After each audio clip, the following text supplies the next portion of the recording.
Narito tayo ngayon upang matunghayan ang talaga namang nag-iinit at nagbabagang latest issue ni Ate Erica laban sa kanyang pamilya.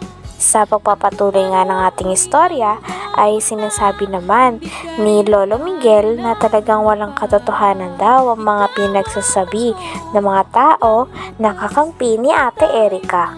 Puro paghahambog lang daw ang mga iyon at talagang walang katotohanan dahil hindi naman sila ganon katulad ng mga sinasabi ng mga bashers nila na mukha daw silang pera, mga gutom na aso at iba pa.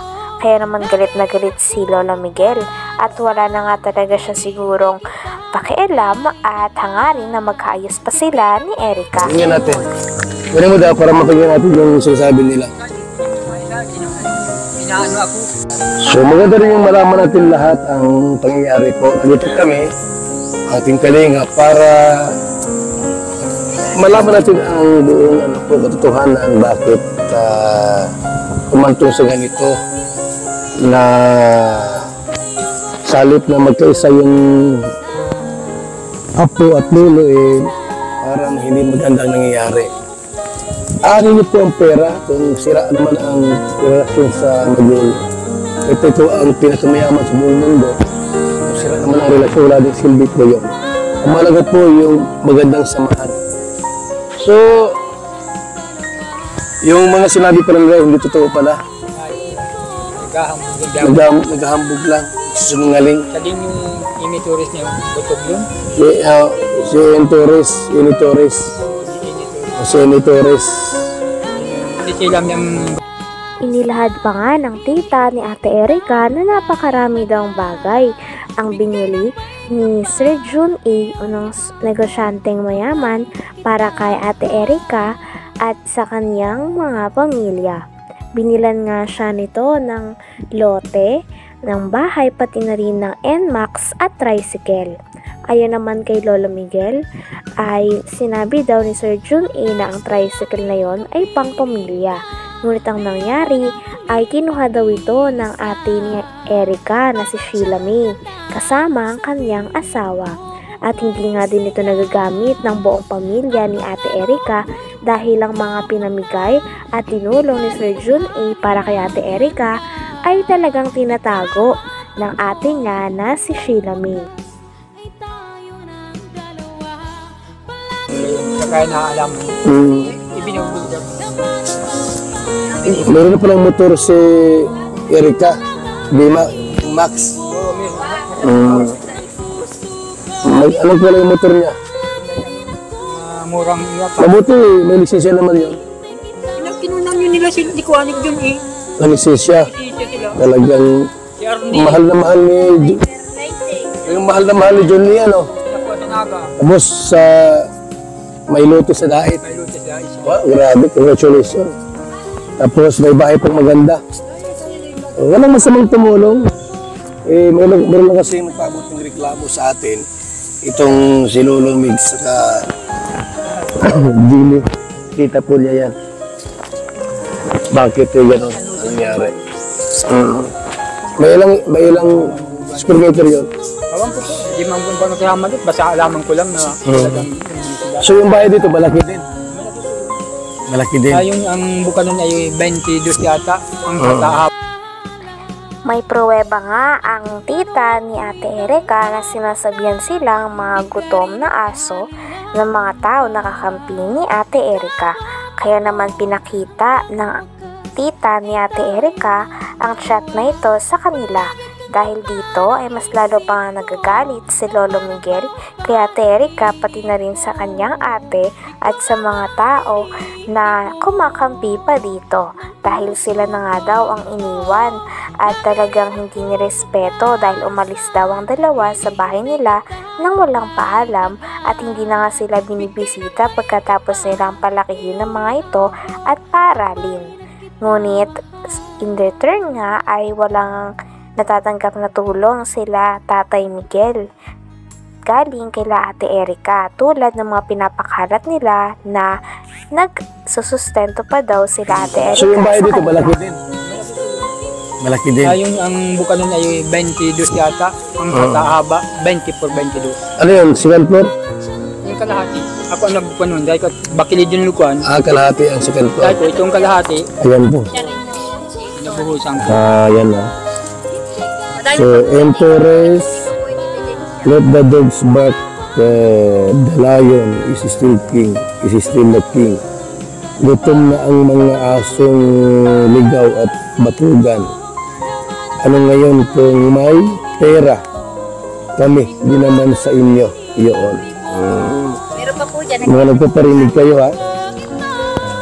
Hindi maganda yan. Ano pa rito? Ha? Hindi maganda yan yung ganung mga salita. Na matanda na ito eh. Tapos Hindi mo naghihingi sa kanila. ginanghingi si tulamig sa inyo. Ba't diin kayo? Ikaw-ikawi ka ng mga kabutugan. Pinaparatangan din si Lolo Miguel na siya daw ang kumukuha ng pera dahil siya daw ang inuutusan o pinapakausapan na bumili ng mga gamit sa loob ng bahay na pinagawa ni Sir Jun A para kay Ate Erica sa kanyang pamilya. Ngunit kiit naman ni Lolo Miguel ay wala naman daw napupunta sa kanya sapagkat pinapabili lang daw siya, at kapag pinabili daw siya ng gamit ay binibili niya naman daw talaga ng walang labis at walang kulang. Talagang ang source ng pera ay nanggagaling kay Sheila May na ate ni Ate Erica dahil sa kanya daw nagpapadala at siya ang kumakausap kay Sir Jun A. Sabi pa nga ni Kalingap Val Santos Matubang ay may tuturing talaga na parang buhay prinsesa si Sheila May dahil may mga taga-utos ito. Ano?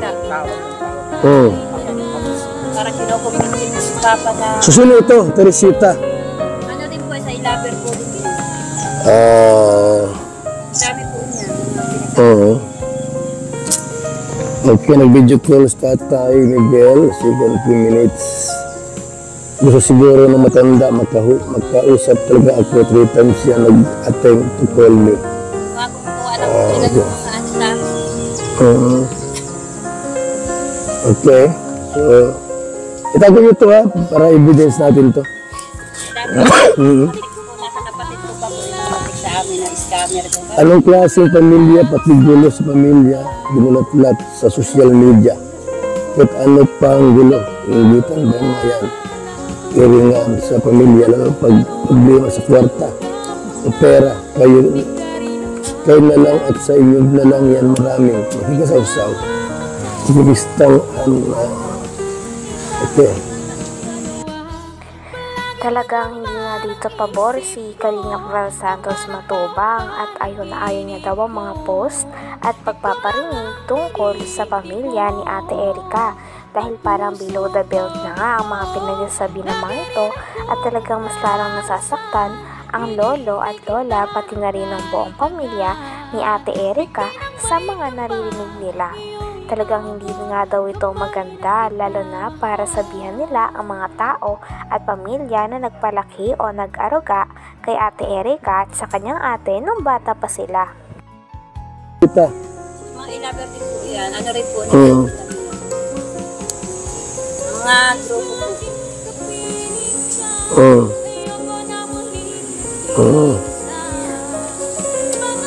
Okay, so may mga hindi magandang salita, no?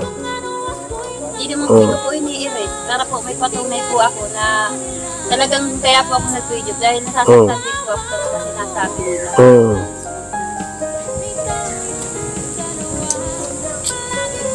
Okay.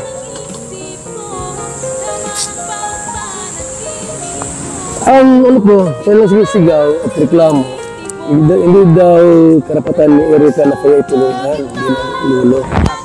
Saan sila nagtaka? Pwede naman po sa amin din ako. Ang mapa sa amin, hindi ako nang tatanong, kaya lang, ang hihinapit ko dun. Bakit saan sila naglaki? Mapa sa amin sa 1 taon pa nagkalaki. Kasi sila may... Hanggang dito na lamang muna ang ating napakainit, nagtitrending at talaga namang mas nakakaintriga na issue ni Ate Erica. Maraming salamat sa inyong panonood. Hanggang sa muli. Bye!